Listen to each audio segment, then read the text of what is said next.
ایمان والو تم پر روزے فرض کیے گئے ہیں، اس سے پہلے پچھلی امتوں قوم پہ فرض کیے گئے تھے تاکہ تم پرہیزگاری اختیار کرو۔ انسان ہر عمل اپنے لیے کرتا ہے لیکن روزہ اللہ کے لیے ہے اور اللہ ہی اس کا بدلہ دینے والا ہے اور کوئی نہیں دینے والا۔ روزے کے تعلق سے جو پہلا ٹاپک ہے اس کے اندر وہ ہے رمضان کے روزوں کی فضیلت۔ رمضان کے روزے رکن اسلام کا ہے۔ روزہ رکھنے کے فائدے یہ بھی ہے کہ انسان تقوی والا بنتا ہے۔ اس کا مقصد یہ تقوی، جس شخص نے ایمان کے ساتھ ثواب کی نیت سے اللہ کی رضا کے لیے روزے رکھے تو اس کے پچھلے گناہ معاف کر دیے جاتے ہیں۔ محمد و نصول علی رسول الکریم ربی اشرح لی صدری ویسر لی امری واحلل عقدۃ من لسانی یفقهوا قولی ربی زدنی علما ربی زدنی علما ربی زدنی علما اللہم ربی زدنی علما۔ تمام قسم کی حمد و ثنا، تعریف و توصیفات اس سے اللہ رب العالمین کے لیے لائق و زیبا ہے اور سداوار ہے، جو ہم سب کا پالنہار ہے اور اس پوری کائنات کا مالک اور بادشاہ ہے۔ ہم اس کی جتنی حمد تعریف بیان کرے وہ کم ہے۔ اگر پوری دنیا کے پیڑ پودے قلم بنا دی جائے اور پوری دنیا کے سمندر شاہی بنا دی جائے اور اس کی حمد بیان کرنے لگے تو وہ کم پڑ جائیں گی، ختم ہو جائیں گی، لیکن میرے رب کی تعریف ختم نہیں ہوگی۔ الحمدللہ رب العالمین، سب تعریف اللہ ہی کے لیے۔ ناظرین، آج جس عنوان کو لے کے میں آپ کے سامنے حاضر ہوا ہوں وہ عنوان ہے اللہ کے لیے روزے رکھنے کے فضائل، فضیلت۔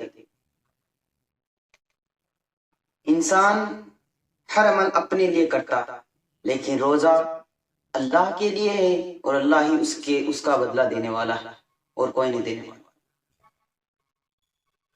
روزے کے تعلق سے جو پہلا ٹاپک ہے اس کے اندر وہ ہے رمضان کے روزوں کی فضیلت۔ رمضان کے روزے رکن اسلام کا ہے۔ اسلام کی بنیاد 5 چیزوں پہ ہے۔ فرسٹ، شہادت دینا، نماز قائم کرنا، رمضان کی فرض روزے رکھنا، تیسرا رکن اسلام کا، زکوٰۃ دینا اور حج کرنا۔ یہ اسلام کی 5 بنیاد اور اس میں سے تیسرا رکن رمضان کے روزے ہیں، روزے رکھنا سال میں ایک بار۔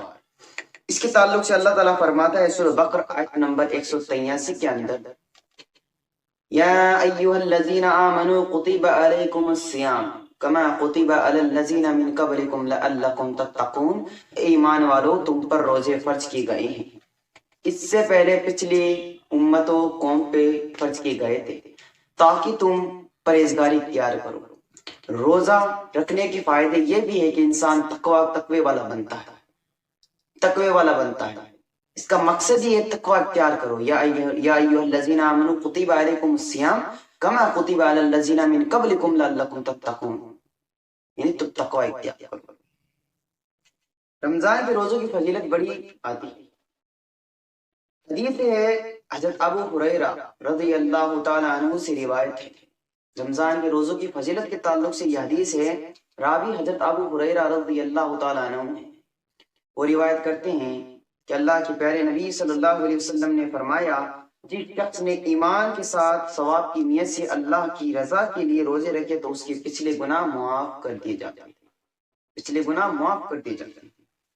اسی طرح رمضان کے مہینے کے اندر یہ بڑا برکت والا مہینہ ہے۔ اس کے اندر جنت کے دروازے کھول دیے جاتے ہیں، جہنم کے بند کر دیے جاتے ہیں اور شیطان کو جکڑ قید کر لیا جاتا ہے۔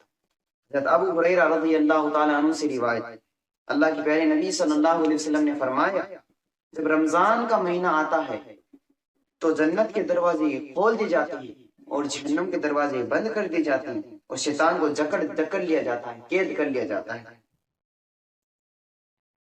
اس لیے رمضان کے روزوں کی فضیلت یہ بھی ہے کہ قیامت جنت کے دروازوں میں ایک دروازہ ریان، اس میں صرف روزے دار داخل ہوں گے صرف روزے دار ہی داخل ہوں گے اور پکارا جائے گا کہ روزے دار کہاں ہیں. سب روزے دار جب جنت میں چلے جائیں گے تو وہ دروازہ بند کر دیا جائے گا اور اس سے کوئی داخل نہیں ہوگا.